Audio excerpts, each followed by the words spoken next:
Good afternoon, everyone. My name is Kay Jacobson, a librarian at the Ramsey County Libraries, and it is my great pleasure to welcome you to the Schools of Psychology.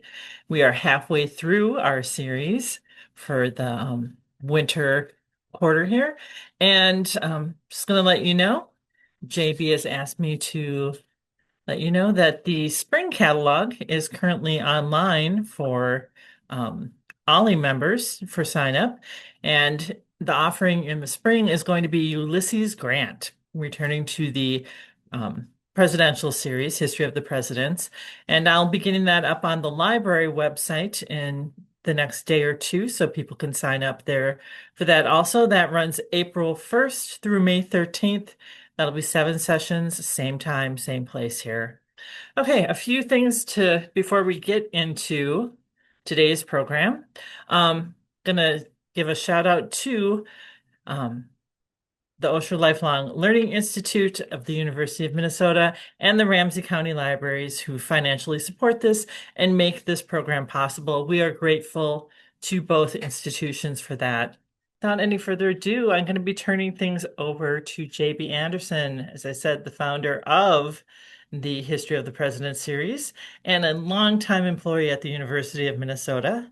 Anything else you want to add to that, JB, you can, and I will hand it off to you. Thank you. I need to do some setting up here. Going to open up today with just half a dozen slides on presidents and what's coming up in spring quarter. So some items about presidents. Abraham Lincoln, his birthday's tomorrow. It was 217 years ago. Have a nice celebration. And on Monday, February 16th, it's one of the Monday national holidays, and it's President's Day. And here's a list of all the presidents up through Donald Trump's first term. They haven't updated recently, but you see, starts with Washington. Here's Jimmy Carter, the longest living president. And there are 6 presidents whose first name is James. It's the most common name for presidents. We have Madison, Monroe, Polk, Buchanan, Garfield, and Carter, who goes by Jimmy. Spring quarter, be doing Ulysses Grant. Here he is in Civil War uniform, and here he is as president. Registration is open for spring quarter through OLLI and will open soon through Ramsey County Library. And on my weekly report called This Week, I will send out contacts for both of those to all of you, although you're welcome to register on your own. Today, we're going to talk about psychologists again, and I'll be beginning with Carl Gustav Jung. Here's a picture of Carl Jung. I think these guys all smoked. Freud had a cigar, Jung had a pipe, and we're going to talk mostly today about his life, not his concepts, although we'll touch on those. He was born in Kesswil, Switzerland on the 26th of July, 1875, 150 years ago. Switzerland is where he's from, and again, Kesswil was his town of birth. Here's Switzerland in red. You can see it's a landlocked country in Europe, meaning it has no port cities on any oceans or seas.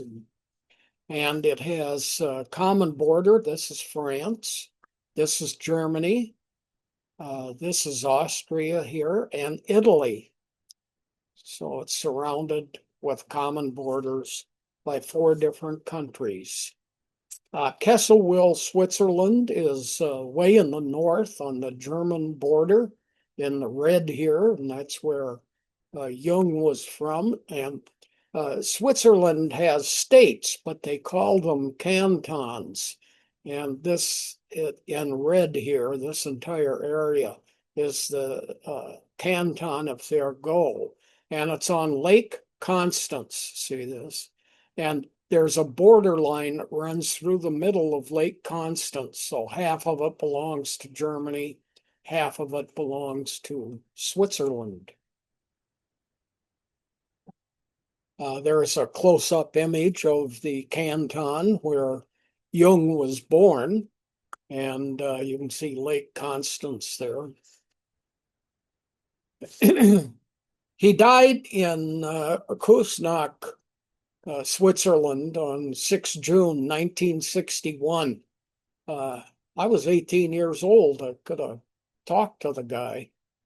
He was 86 years and 11 months old. And this is a map of Switzerland. The black dot is the area where he died. Now, here is Kuznach, where he was living during his retirement, and it's on one of these long lakes here, the Zurich Sea.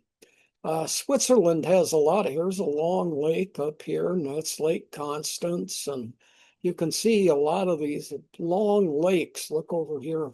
They're typical in areas with glaciers, and of course, Switzerland is full of mountains.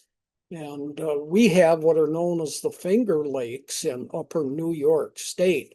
I think there's 5 of them, and they're all long, narrow lakes, such as Switzerland has, usually the results of glaciers.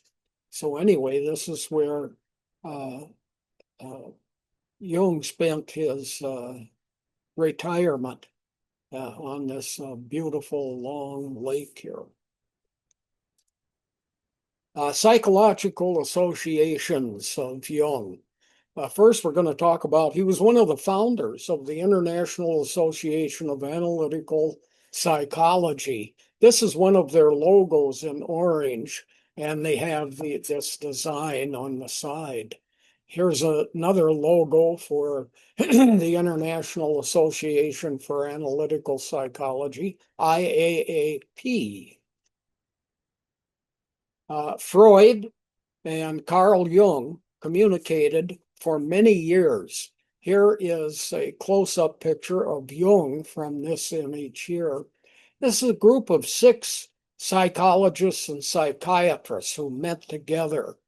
And there are names that would be good for you to hear. This is A. Brill, who was a famous person in the psychiatrist environment in the late 1800s and early 1900s. Here's Ernest Jones, Sangor Ferenczi. This is Sigmund Freud, G. Stanley Hall, and Carl Jung, and they got together frequently. Freud saw Jung as his inheritor. He was Jung was 20 years younger than Freud, so it was kind of a relationship known as mentoring. And this is a picture of these 6 guys in the United States. They're at Clark University in Worcestershire, Massachusetts, September 1909. They frequently came to the United States both to speak and to attend conferences. Jung began to develop his own ideas, and it became difficult for the 2 of them to continue communicating. So they eventually split, and I'll have more on that split later. This is Eugene Bruller.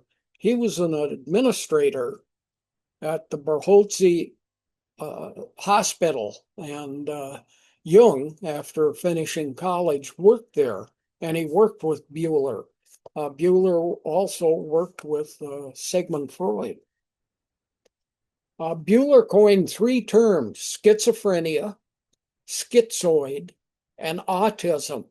Schizophrenia and autism are common words among the American public today, and among public groups everywhere. They're not just confined to the world of psychology and psychiatry. Here is a book by Eugene Bruller, Dementia Praecox, or the Group of Schizophrenias. Bueller also communicated with Freud, as I said a couple minutes ago, but he split off from Freud. He didn't like Freud's childhood sexual theories. A lot of people were opposed to that, and it was especially difficult in the late 1800s and early 1900s to be talking openly about sex. Jung's major concepts, we're just going to take a brief look at the titles of them. There'll be a lot more later, especially next week. Individuation is one, personal and collective unconscious. And you bring these items together and you have what is called personality by Jung. Other concepts, extroversion, introversion, these are part of the defense mechanisms listed by Freud. And then Jung developed some more called synchronicity, the collective unconscious, not just your individual unconsciousness, but there's one for your group. And that can be your national group or can be a smaller group, but it's collective. And then archetypes, which are one of Jung's most famous developments. Jung's early years we'll look at next. Father was a Protestant clergyman, and they lived in a rural area, so he had a small church, small town. His maternal grandfather, his mother's father, was also a clergyman. So religion, Christianity, and clergymen were an important aspect of Jung's background, his ancestry, and his family life. Two siblings died young. They died before Jung himself was born. This can have a major effect on child rearing. Parents get concerned, become overly protective of a child, often when another child has died. And we'll talk about that later as an aspect of Jung's life, probably next week. Jung's mother was depressive. That affected his childhood. She saw spirits at night. It would get dark and she'd go into these trance-like states where she was seeing things. During the daytime, she was much better. So night can play a role in some of these difficulties that people have. Here's a picture of Jung as a young boy with his mother. Here's his mother as an older woman. She was hospitalized for several months when she got older in Basel, Switzerland, but it wasn't for a medical disorder or a medical problem. She had a physical ailment. She was regularly absent from home, and that left Jung alone. She'd go out for walks or sit someplace quiet. When she was home, she often stayed in her bedroom, so she didn't see much of him. This is Jung's father, a clergyman. This is his sister that's younger than he is, and his mother here, and this is Jung himself as an early aged adult. Had a very good relationship with his father. His mother had difficulties. Jung began to see women as unreliable. Here's a picture of his parents in their middle age, and we'll talk about Jung and his female theories also.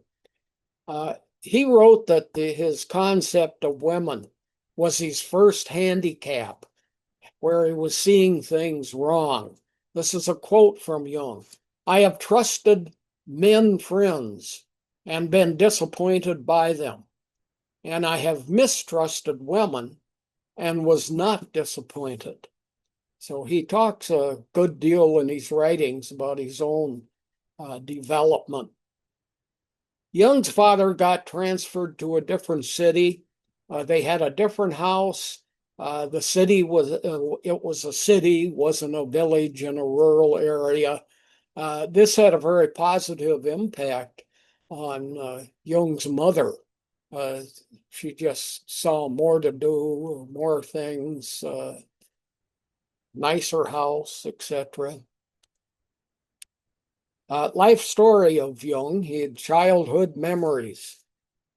Jung was shy as a child, solitary, alone, quiet, which is a part of shyness, frequently not talking, introverted, looking inside, not an external person as a child. Felt like his mother. He stated this. He said, I kind of had dual personalities. Felt like he was leading a life from the past. He was most interested in childhood memories. Of course, Freud stated that this is where we develop personality. The first 5 years are vital in the life of any person. And Jung picked up on that and wrote a great deal about childhood and childhood development. Here's a story. He carved a mannequin of a person in one end of a wooden ruler. Here's a ruler, and there's a long, narrow carving of a horse's head. He kept the ruler that he'd carved this mannequin on in a pencil box up in the attic, and he'd often go up there and have a look at it. He invented a secret language and wrote messages in it and shared this with some people, and then he'd give them a letter with the secret code, and no one else knew what it was about. Here's a letter A. It's a pyramid with a couple lines in it. Here's D. It's a crown. Here's F, an upward arrow. Here's J. It's a heart. Anytime you write J, you'd write a heart, and people would have to translate these things. Here's R. It's a fish. And you can see what some of these others are. And here is a message down here. Secret code number 2. As an adult, he realized that there were lots of different cultures around the world, and yet they had many similar stories among them. And this becomes important in Jung's outlook on life, is this cross-cultural similarities. Led to 2 concepts: archetypes. Those are ideas, symbols that the cultures have, and a collective unconscious. We all have these things, but frequently aren't aware of them, usually are not aware of them. In junior high school, he was pushed very hard physically by another boy, and he was injured and lost consciousness. And he wondered what he did to deserve such treatment, to be attacked in that manner. So after the pushing incident, he began feigning usually as he'd walk to school. He didn't want anything to have to do with school. It became a negative place because he'd been injured there and kind of seriously. So after the pushing incident, his parents said, okay, you can stay at home. You don't have to go to school. And for about 6 months, he was kept from school, lived at home, worked on his own. Overheard his father tell another man, Carl may not be able to support himself. That concerned him. That got him hopping around. That got him changing his mind. Turned himself around as a result of hearing this father's comment. Began to study more, look at books more. He said, I want to return to school, which he did. And he overcame the fainting episodes. They went away. So he ended up kind of becoming a person of his own. Later in life, he realized he'd been neurotic. Now, there's neurotic behavior and psychotic behavior. A psychosis is a very serious illness. Neurotic behavior is like biting your fingernails, or it's not a serious ailment like psychotic is. So Jung says, well, I had a neurotic behavior in my childhood. University years, he graduates from high school, goes to the University of Basel. Here is Switzerland again, and here's Basel, city in the north. It has a common border with France and with Germany here. It's right on the border of both of those countries. And here you can really see these elongated lakes again in Switzerland. There's many of them. And of course, they tend to be very gorgeous places. This is where Jung had lived both when he was in practice, but also during his retirement. This is the lake that town was on. Here's the Rhine River, which runs south of where Jung grew up. Here are the Alps mountains along here and the Rhone River. So they are further south from where Jung is familiar, where he lived and so on. At the University of Basel, grandfather was a clergyman, father was a clergyman. He got interested in being a clergyman. But then he went, I don't know. Well, then he got interested in archaeology just from a couple of books. Unfortunately, the University of Basel, where he was studying, did not have courses in archaeology. Finally, he got interested in diseases and social diseases in particular. So he went to medical school and specialized in psychiatry. Medicine was a 5-year course at that time. And today it's a 3-year course, but you need a 4-year degree to get in.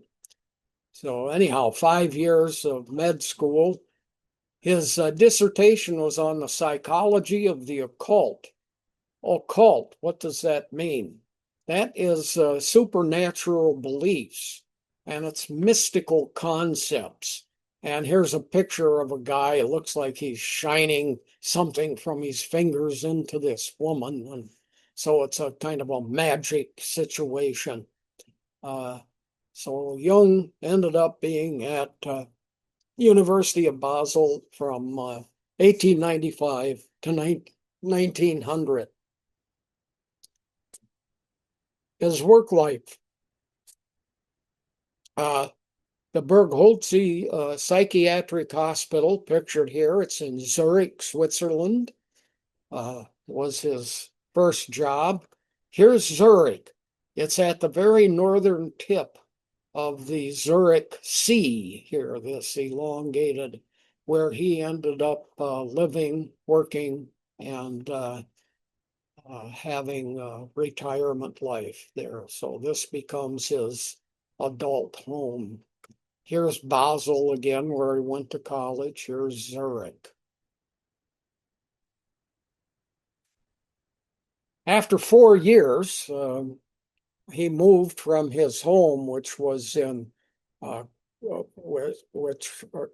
or he moved to his adult home, which was in Kussnacht, uh, Switzerland. Here you can see this Zurich Sea, and here is Kussnacht on the north end of it. And he set up a private practice there in psychiatry. Marriage family. In 1903, 3 years after leaving college and 3 years into having set up his practice, he marries a woman named Emma Rauschenbach. There's a picture of them in their young married life and a picture of her a bit older. Her family was very wealthy. They owned a watch company. Her father had owned it, and it's known as the International Watch Company, or the IWC, in Schreifhausen. Here's the logo for the company. They are still in business, and they make luxury watches. Well, needless to say, uh, the family had lots of money as a result. Here are 2025 prices. Here's an $18,000 wristwatch. Here's a $5,000 pocket watch. Here's a $5,200 wristwatch. $1,600 wristwatch. Here's an over $44,000 wristwatch that the company sells today. And here's a $499 wristwatch. This image is going to be on the next slide. Did you notice? It says Trump. And it is named for Donald Trump. And it was issued in 2024 by this company, the International Watch Company, that became a great benefit to Jung and his wife during their marriage. Emma Rauschenbach Jung. Her father died in 1905, left the business to her and her sister. He had no male children. Emma's brother-in-law, her sister's husband, ran the business. Just wasn't something women could do in those days. She and Jung now had a substantial income. Nothing to worry about financially for the remainder of their lives. She was untutored. It means she didn't go to school. She did know how to read and write, and she had been educated a bit at home. But she became interested in her husband's work, wanted to know what he was doing, started sitting with him during his sessions, worked as his assistant, made appointments and so on, and said, "Hey, I want to be doing this." So she eventually became a psychologist, a person of merit in her own life. They had 5 children. She died in 1955. Jung died in 1961, 6 years after the death of his wife. Jung had lots of sexual affairs. 2 were very long term. It's stuff that was kept pretty quiet during the most of the 60s and not openly discussed until we got up at the time he died in the 60s. It started to open up and is more acceptable as public discussion. World War I. Jung was a citizen of Switzerland. Switzerland, for over 500 years, had been a neutral country. They didn't want to be involved in wars, but it had an army. We need to protect ourselves against other countries invading us. In World War II, their great fear was Germany. And they did let lots of people in, especially Jews escaping the Holocaust. Jung was drafted into the Swiss Army. Now he's in 1914. That's World War One. He's a medical doctor specializing in psychiatry. He became head of a camp, a fort, and he became a hospital head. And the Swiss Army pretty much guarded the borders. We don't want anyone invading us, but we're not going to take part or take sides in these wars that develop around us. British soldiers crossed into Switzerland from World War One, trying to escape the war or see what was going on. And of course, the Swiss were concerned that you're really invading Switzerland. So they interned them, kept them locked up until the war's end. So there were lots of British soldiers in Switzerland during World War One. His association with Sigmund Freud. Jung, 20 years younger than Freud. So interesting. The German word for young starts with Jung, his name. So Freud was looking for an inheritor. So they got along very well for quite some time. They communicated for 1 year by letters. Here, though, you can see they got together semi-regularly also. So lots of communication by letters. And they read each other's books. Here's Sigmund Freud, an outline of psychoanalysis, the interpretation of dreams, the ego and the id concepts Freud developed. Here's Jung, memories, dreams, reflections, psychology of the unconscious. And he meant personal, and he meant group, cultural, unconscious. And here's another book by Jung, Analytical Psychology. You can look up books by these guys on Amazon, and most of them are still in publication. Paperbacks are inexpensive. Hardcovers are much more expensive. In 1907, they finally agreed to meet face to face. They sat down together when Jung arrived at Freud's place and talked for 13 hours straight. Then the letters continued for a total of 6 years. This was after a year of never meeting each other and writing letters back and forth. Now they meet, and then for 6 more years up until 1913, they continue writing letters. 2 years after their first meeting, they travel together to the United States where they attend a conference. By 1912, they developed a lot of tensions between themselves. They had differing philosophies about psychological approaches. Jung didn't like the sex drive information. Freud called it the libido. Along with many other psychologists and psychiatrists, this sex drive that Freud discussed was difficult for others to accept.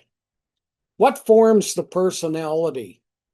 Jung said it's methods and ideas of culture. What's going on around you? What's the big picture? What do other people believe? What's the general structure of ideas and concepts and so on. And Jung called this, again, the collective unconscious.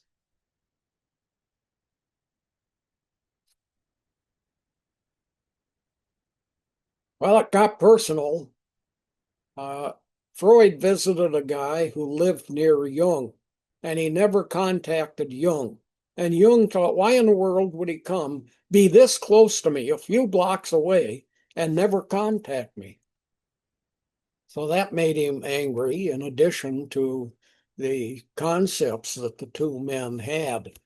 Technical term, Jung went berserk. The relationship began to crumble.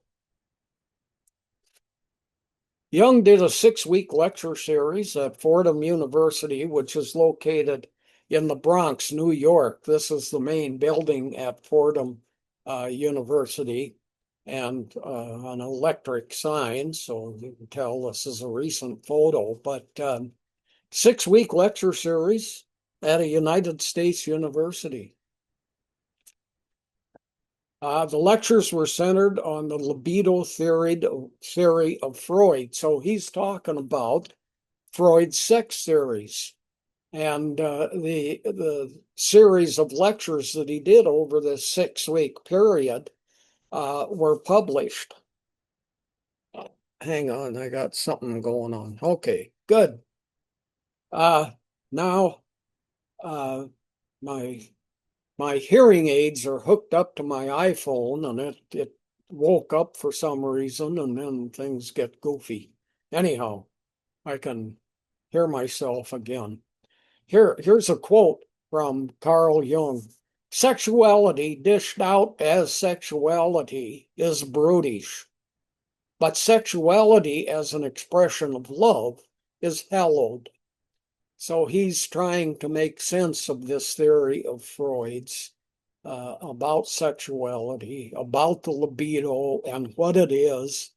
And he's saying here in this quote that the way Freud's handling it is brutish. The way it should be handled is as an expression of love. So libido was not the only disagreement they had. Unconscious concepts had problems also.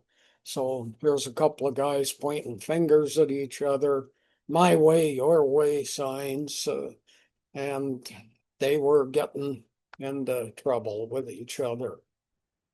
Unconsciousness, or the unconscious mind, was the difficulty. Jung thought Freud's concept was partial. It was too limited. It was personal, and it was negative concept, dealing a lot with sexuality, and it was very rigid. And he opened it up to be cultural in nature. So the unconscious was the difficulty, the personal unconscious mind for Jung. Jung saw a personal unconsciousness, but he wanted to emphasize a collective unconsciousness, and he talked about that also. Who are we as a group? And we're often unaware of these things that make for these attachments and concepts within our culture. So just like a personal unconsciousness, things we don't know about ourselves, there's a collective unconsciousness, things we don't know about our society, why we are a group. So what about the role of a person in society? Jung said, we hear nothing from Freud about this, and it needs to be dealt with. We're a group. Together, Freud and Jung attended 2 conferences. Both of them were in Munich, Germany. Jung spoke at both of them, 1912 and 1913. And in 1913, Jung talked about introversion and extroversion, and these are concepts about, people that look inward to themselves, introversion, people who also look outward, extroversion. There were no microphones yet. Interesting thing, these guys were speaking to large groups of people in an age before electricity, or when electricity was very young, and certainly where microphones weren't invented yet. So they had to be very good speakers, loud voices, or in a hall that really reflected sound very well, acoustics. 1913 conference was the last time they ever spoke. Freud lived into the 1930s, late 1930s, Jung into the early 1960s. So these guys have about 25 years left of Freud's life, and they never speak again after attending these two conferences in Munich. They're alone on the road. Freud wrote to Jung, stated he refused to accept his ideas. Other people didn't like this, and it caused them to separate from Jung and not want to talk to him anymore. They were more attached to Freud. Here's one one page of the letter that Freud wrote to Jung. A portion of Freud's letter. Notice it's all handwritten, and some places are emphasized, darker ink used. The censure by Freud of Jung in this letter that then got circulated to lots of people, and they went, yeah, we agree with Freud. That left Jung with the very few people to communicate with who he had been having conversations with in the past. Then World War I hit. That led to very little travel. You're not going to be going around during warfare in Europe, and there's battles, and there's no conferences as a result of the lack of travel. So Jung's unable to identify himself. All this stuff hits 1913. The war starts 1914. Mail is disrupted, travel is disrupted, conferences go away. Jung is now seen as somebody who's difficult, and he doesn't like Freud. Books on the letters of Freud and Jung exist. Here's one, the Freud-Jung letters, and they're edited by the author of the book, William McGuire. They're available on Amazon. Paperback copy of this book is $26.49, reasonable price, but in hardcover, it's over $102. So these books are very expensive in hardcover, but available, and the price is right in paperback.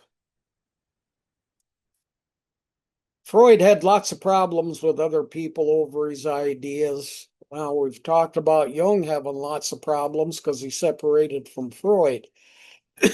Well, there were lots of people who didn't like Freud either and separated from him. These problems led to the end of associations, the end of friendships for both Freud and Jung. And here's a graphic that kind of fits the idea. Highly intelligent people have these problems. Jung's journals, these are known as the red, brown, and black books. Jung wrote about his problems during the period 1915 to 1930, 15-year period. Journals had different colored covers. Jung had red, brown, and black. The picture, the graphic here is from the Red Book, and it's open to a page with a mandala. Mandala is a circle. It's a common thing in Asian cultures. And you put different sorts of things in the circle and different labelings. And the circle is really important in Eastern cultures. You see a lot of it. It's important in all cultures, but really has a much larger concept and image among Eastern religions and Eastern cultures. 1915 to 1930. Jung reports hearing and seeing things that aren't there. He says, I don't know what's going on. He frequently daydreams. He reports that in these journals. I have a very active imagination, and he talks about that in these three different covered journals. So the journals aren't published during his lifetime. He doesn't put them out. There's about 20 people, or a little more than 20 people, that he allowed to look at them and read them. 20 odd here. Odd means about here.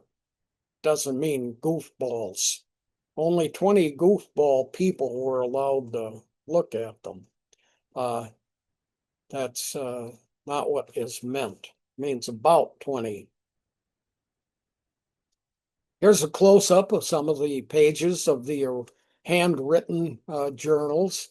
This is from the Black Book, and you can see all the writing is in German. Jung heirs after he had died many years, 4.5 decades after he died, his heirs said, we need some money. And these journals were lying about and unpublished. In 2009, just 17 years ago, these journals were first published. In paperback on Amazon, you can buy these journals for $26.83. They are $31.64 on Kindle, which is just an electronic copy. But again, hardcover, $229. Phenomenally expensive.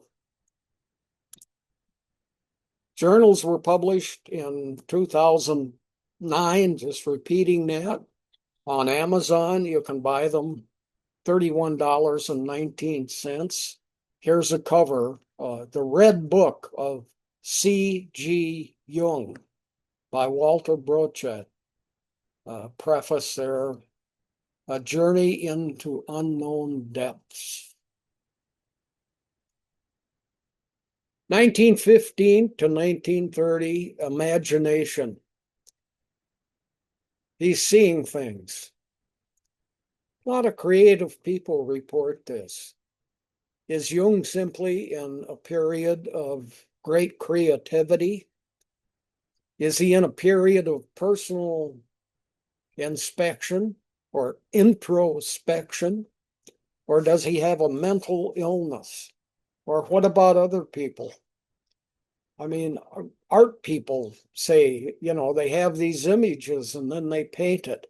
Poets have these images and then they write it, etc.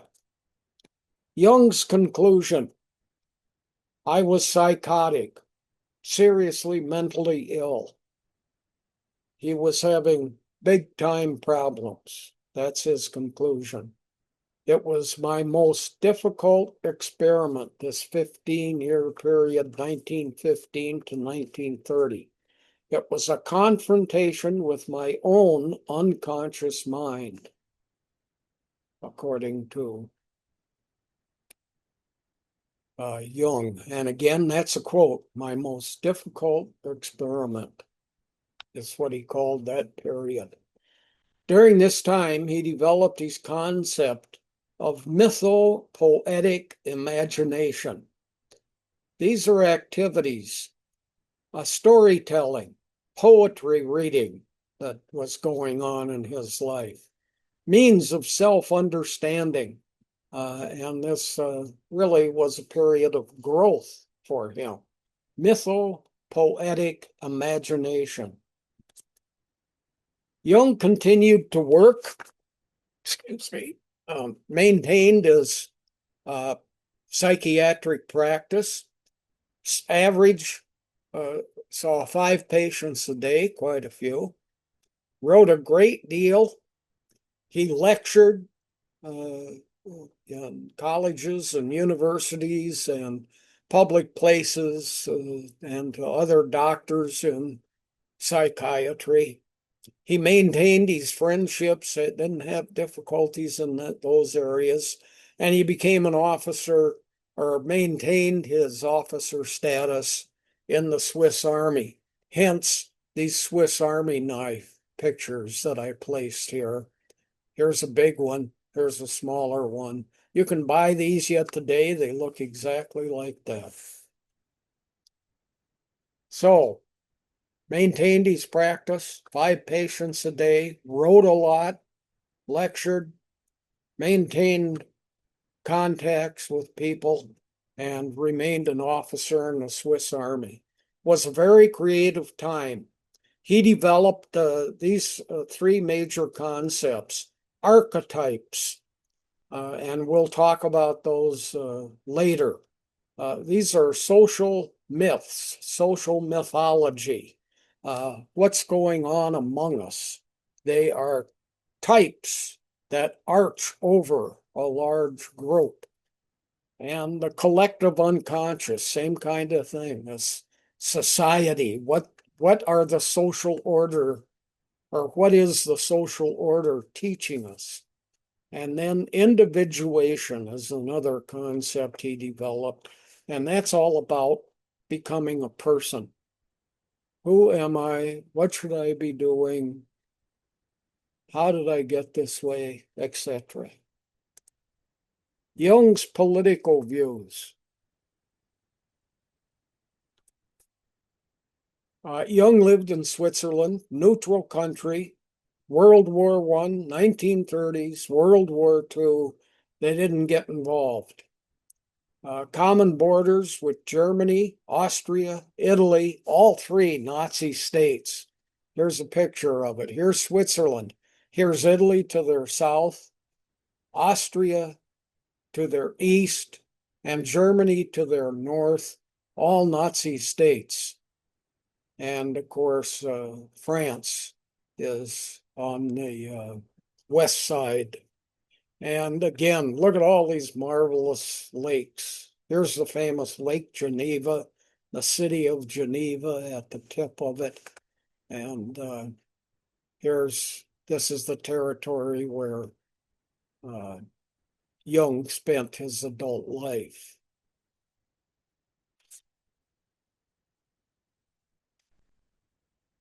Jung knew many Jews, including Freud, who was a Jew. He knew them professionally. Sometimes they were just neighbors and friends. He knew them personally also. Those associations ended in 1939 due to World War II. Many Jews in Switzerland were getting out of Switzerland. They were surrounded by Nazi states. They came, we in the United States didn't allow their ships to land here. Many, as a result, went to South America. International correspondence shut down. People couldn't communicate with each other during World War II. Mail systems just went away. Travel between Europe and the United States or the Americas was more difficult, more limited. So lots of these associations ended in 1939. Now that's when World War II started in Europe. We didn't enter it for 2 years and 3 months after it started in Europe. We didn't come in until December of 1941 with the Japanese attack on Pearl Harbor, although we were supplying England in particular with lots of munitions. So Jung is in Switzerland, knows lots of Jews, but think that's going away. Some say Jung was sympathetic to the Nazi movement, and they say this because of his archetypes. And they say these archetypes, which we'll talk about later, fit Aryan myths. Aryans are the Nazis. Hitler said that we want Aryan values. We want Aryan societies. And so it was called Aryan, kind of it's really not a racial group, it's a national group. Germans, Austrians, etc. And it's all whites and it's all Christian. So is Jung sympathetic to this Nazi movement? He wrote an article about archetypes in 1936. The war is coming. It's 3 years before it starts. The title of one of these articles was Wotan, or Odin is one of the gods in Scandinavian, and it's what Wotan means in German. Here's what Jung wrote. The Aryan unconscious has a greater potential than the Jewish unconscious. The Jew, who is something of a nomad, has never yet created a culture form of his own, and as far as we can see, never will. Now, this made people, this quote in particular that was written by Jung, created lots of concerns among other people who now saw him as an anti-Semite. Over the next 15 years to 1951, he was defending himself against being an anti-Semite. After the war was over, 1948, he wrote this lengthy quote that I'm going to read. It must be clear to anyone who has read any of my books that I have never been a Nazi sympathizer and I have never been anti-Semitic. And no amount of misquotation, mistranslation, or rearrangement of what I have written can alter the record of my true point of view. Nearly every one of these passages has been tampered with, either by malice or by ignorance. Furthermore, my friendly relations with a large group of Jewish colleagues and patients over a period of many years in itself disproves the charge of anti-Semitism. General Medical Society for Psychotherapy. This is a German organization. Jung was a member of it, and they banned Jews. Jung reorganized the group and said you have to allow Jews to be members. Again, the General Medical Society, they endorsed Hitler's book Mein Kampf when it came out in 1933. Jung published a disappointment in a magazine, a Swiss journal, to the endorsement by the General Medical Society for Psychotherapy of Hitler's book, Mein Kampf.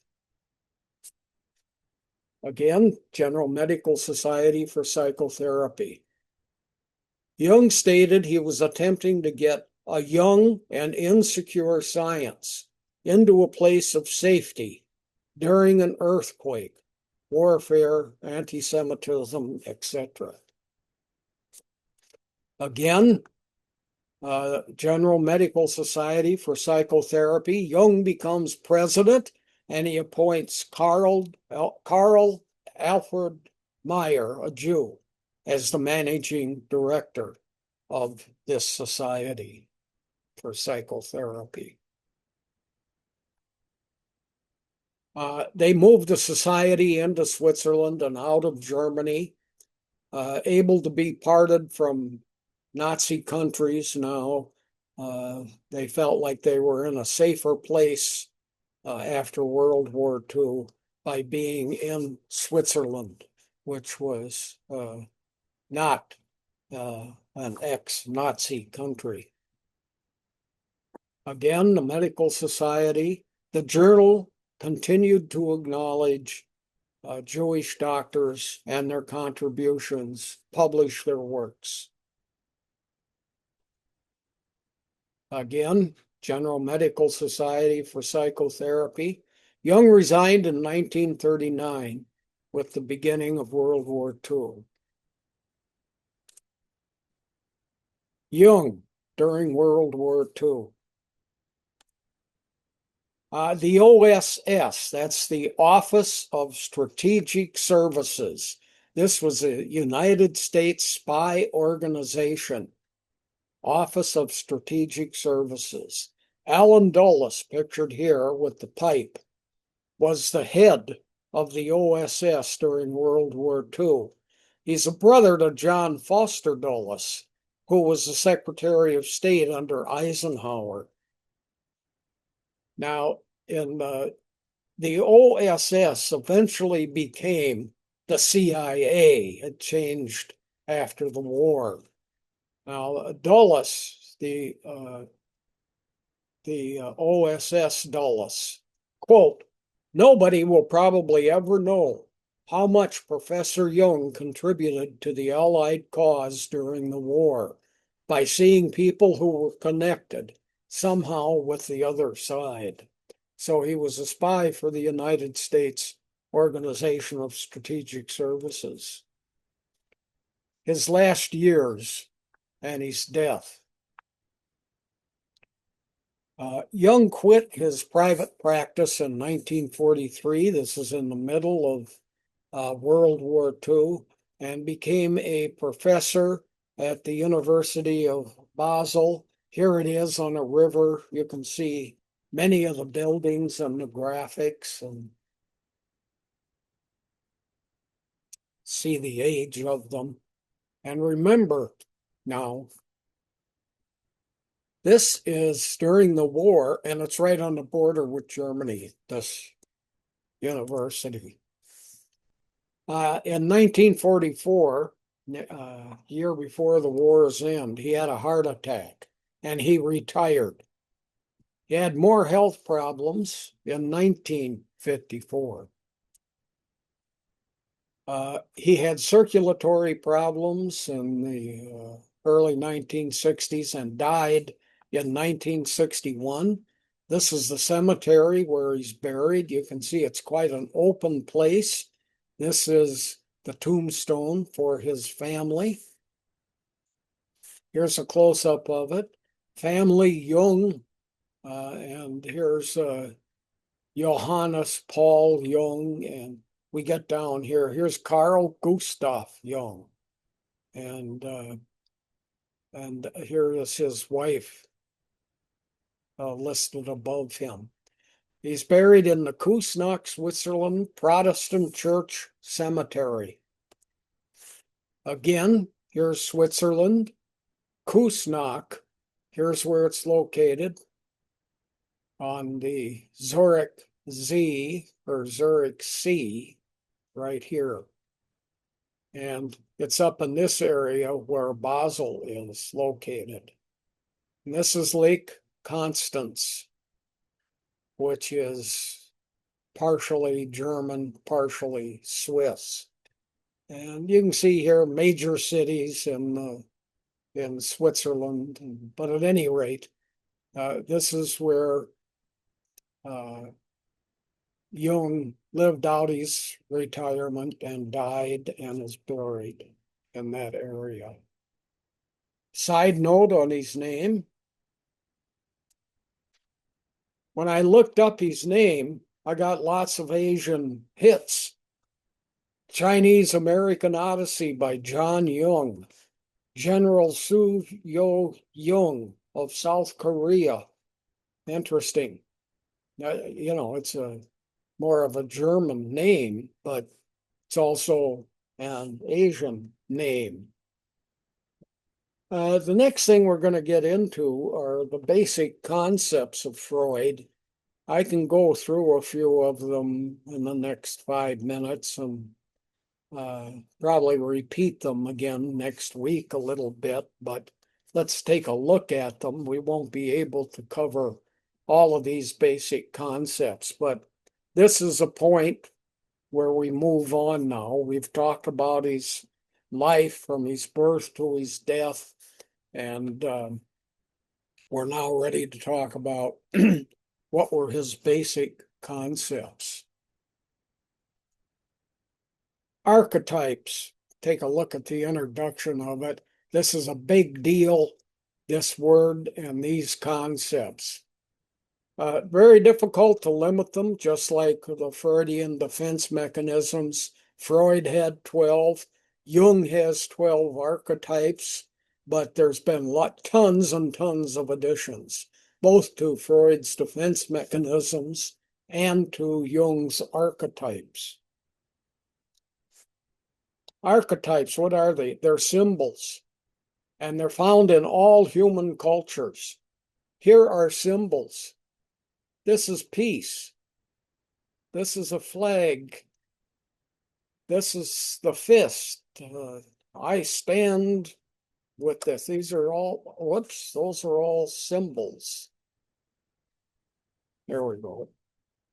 They're found in all human cultures, found in all religions, myth structures, societal tales, sometimes creepy tales, but we all have stories that we tell. Grandpa will sit and tell them to the grandchildren. They're in books, or they're simply voiced. They're verbal myths.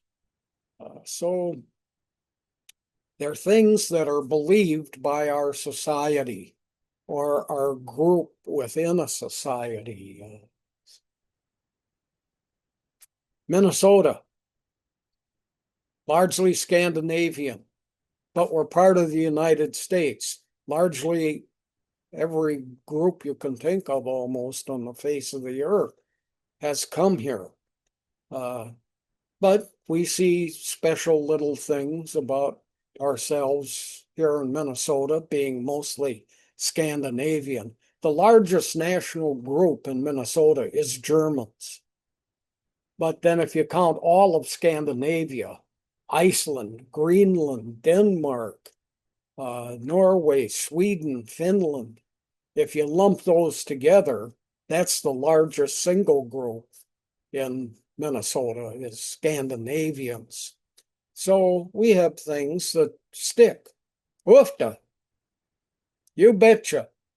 Stuff like that, language things and other cultural things. The White Bear Lake YMCA has a sauna in it, for instance.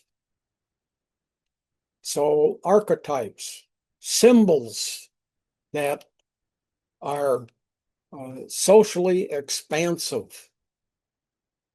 Archetypes, they've been discussed for centuries, but called different things. Jung called them archetypes. What kind of a hat do you wear? Do you wear hats? Do you have a bar that you go to? You know, England is just famous for pubs, for instance, sports. What kind of food do you have? Etc. Clothing, desserts, breakfast items, smoking, tea and coffee. I watch these British mysteries on TV. We watch them almost every night, watch one or two of them. I mean, 3 times in every 45-minute episode. How would you like some tea? You know, and it's a British thing. But they're called different things. Let's take a look. Plato called them ideas. These are archetypes. Plato, ideas. Immanuel Kant, a German philosopher, called them categories. Arthur Schopenhauer, another philosopher, called them prototypes. Darwin the biologist, said they're social instincts. He's separating instincts into social and physical class. Henri Bergson, isomorphs is what they're called. Noam Chomsky, language acquisition devices is what he calls, what Jung calls archetypes. Uh, Very interesting guy, but he's been kind of discolored the last few years because he's all over the 6 million pages of the Epstein files. And Jean Piaget, he's an early life educator, specialist in that, and Swiss. Schemata is what he calls them. And Jung, he says, humans know a lot at birth. This is a rejection of John Locke's notion of the tabula rasa. We are a blank slate, and we will be written upon from birth through childhood.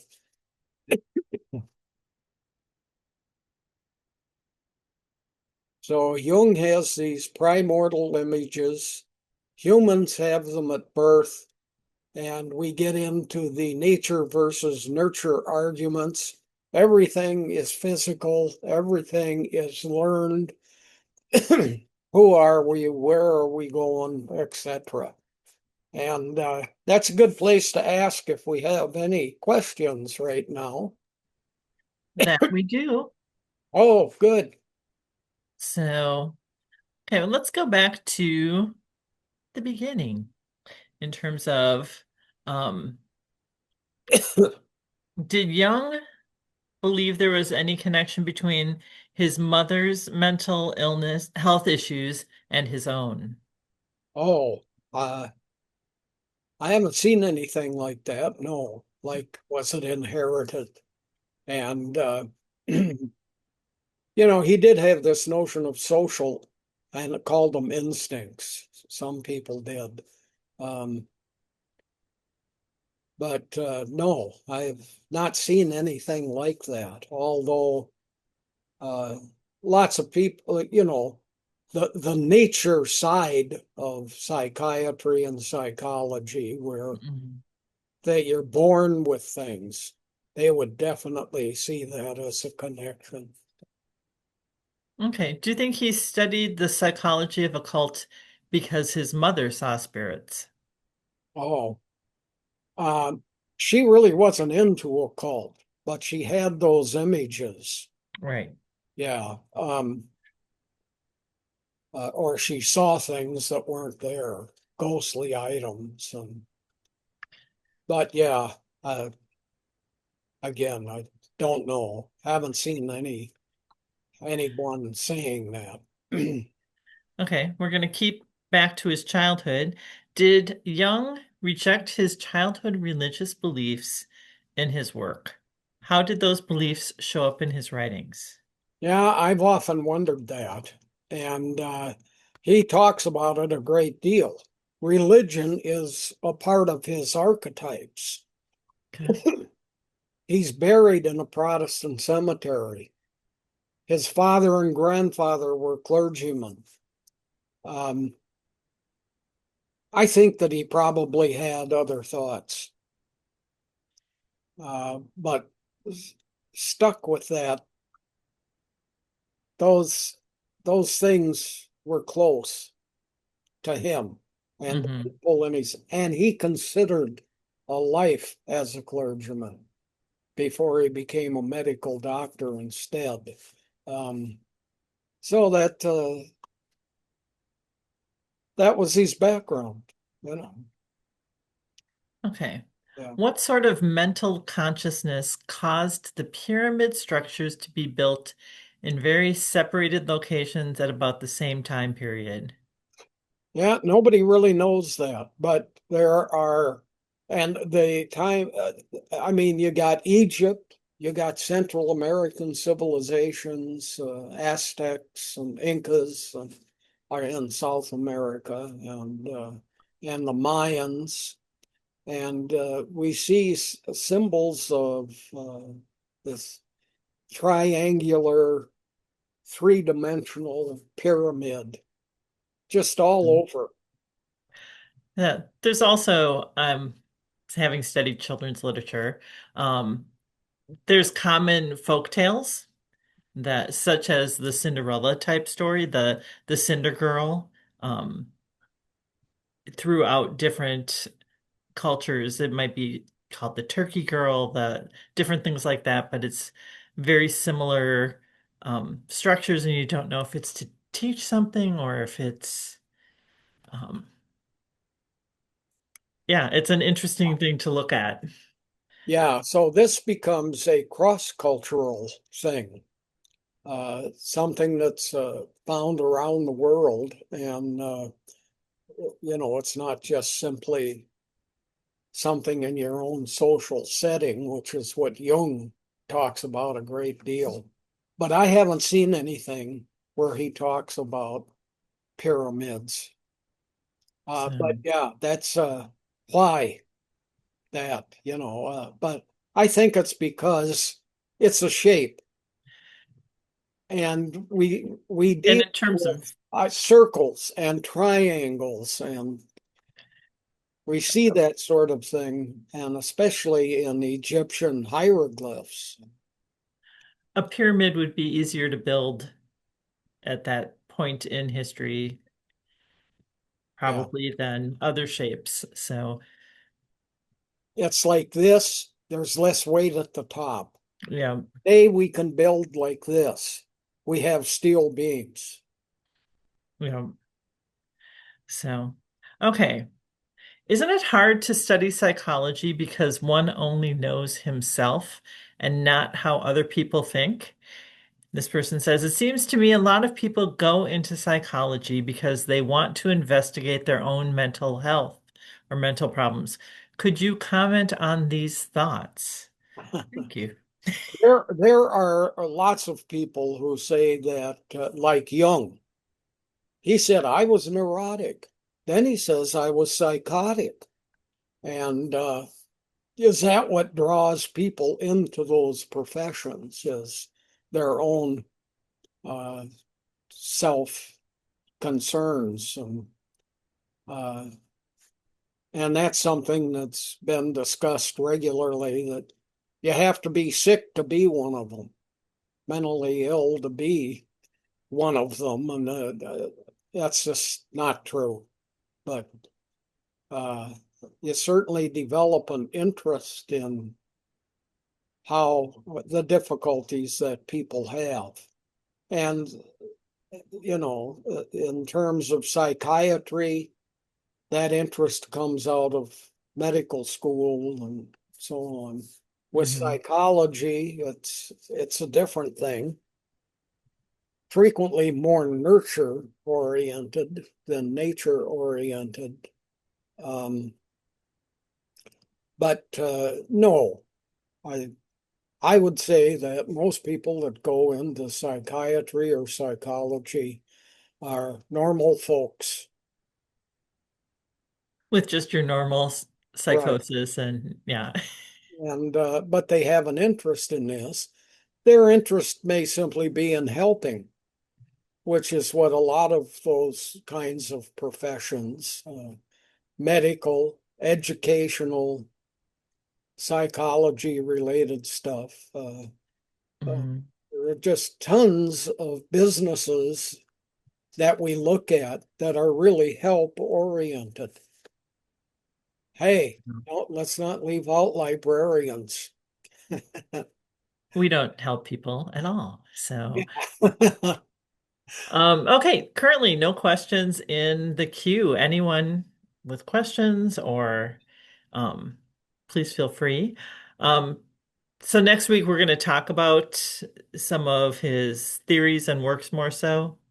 Yes, I'll talk more about archetypes. We got introduced to them today. I'll run quickly through those slides again. Then we'll talk in much greater detail about archetypes and other people who you know, saw s- a huge social congregation of uh, things that people believe and things that cause people problems and things that make people real and uh, Will you touch on the map of the soul at all? oh no, Just but I can. Yeah, okay. I'll Just remember that. So, yeah, it's amazing. I mean, people frequently say, well, religion and belief in God runs across all cultures. Well, it doesn't. Buddhism is a godless culture. People so go, well, what about Buddha? Come on. What are you talking about? And I say, Buddha was not a god and is not seen as a god. Buddha was the first human to reach enlightenment, and so that's what's practiced in Buddhism. You have uh, Japanese religion, Shinto, and it's ancestor worship. There's no God. And there are Japanese families that have journals that go back 14 generations. It's all about your family and where it all came from and how it ended up with you and so on. And Confucianism in China was originated in China, and it's a bunch of aphorisms. It's a bunch of sayings, and it's based on what Confucius taught. He's not seen as a god, but it's a society that's very much about what does it mean, how do I behave, what a lot of religious groups do. Some religious groups within Christianity are very heavily based on how you behave. Others, it's just what you say. I believe in the divinity of Jesus. Okay, you're a Christian. Others say, here's a bunch of rules. We got the Ten Commandments. We got the Beatitudes in the New Testament. You need to behave in these ways. And that's what makes you a Christian, a member of this particular religion. Another interesting thing is people can name three major religions usually. Look up religions on your there's a computer. lot more. It's Okay. incredible. So, Did Jung write about his time with the OSS? oh, uh, that I don't know either. I've not seen anything about that. No. And he maybe was prevented from doing it. The part of the oath or agreement that you make when you enter the OSS or what today is the CIA is that you're not going to talk about this. And even in military, my wife has a brother who did military research his whole life and doesn't talk, can't talk about it. So it's people involved in those professions that involve spy, military work, etc., frequently have signed agreements that they will not discuss these things. So my guess would be no, Jung did nothing about that. So, okay. And then we have a thank you just for today. So let's see. We still have about 4 minutes to go. Time for another question. Anyone? Otherwise, let's see. In terms of spring with your Ulysses S. Grant, you were looking to see some of the stuff that's going to be talked about. Yeah, the major big issue with Grant is his very low rating until the beginning of this century. Things were changed by a single book, a historian, and we'll talk about that. And we'll Okay. talk about why he wasn't liked and why he is seen and how he has moved up in the scale of presidential performance. So, Okay. Yeah, that's always interesting to see how time shapes things. I always think of Carter was never appreciated until he was no longer president, well into his post-presidential career, and then people ended up loving him as an ex-president. So, uh, Yeah, yeah. but Um, okay, yeah, still no and it would be questions. nice to get back to the presidents. And I Hmm. think lots of people are feeling that. So we will definitely do that. Okay, as we're kind of closing up here for the day, just a reminder, the videos for the previous three sessions are up on the OLLI YouTube page and on the library website under library program videos. And let's see, we what do we have? We're halfway through. There's 3 more weeks of this session. Spring sign up for the presidential class is open for OLLI members at this time, and I will be getting the sign up on the library website today or tomorrow. It will be up on there. And otherwise, Thanks for the help. yeah, it's a lovely day. It's going to be a lovelier weekend. I heard it's going to get up to 50. So, enjoy. See you next week. Invite friends. They can come in anytime. These are standalone lectures. Yep. So, okay. Well, we're just ending a minute or so early. So, everyone, have a great afternoon. Thank you, JB, for sharing your knowledge, and we will see you again next week.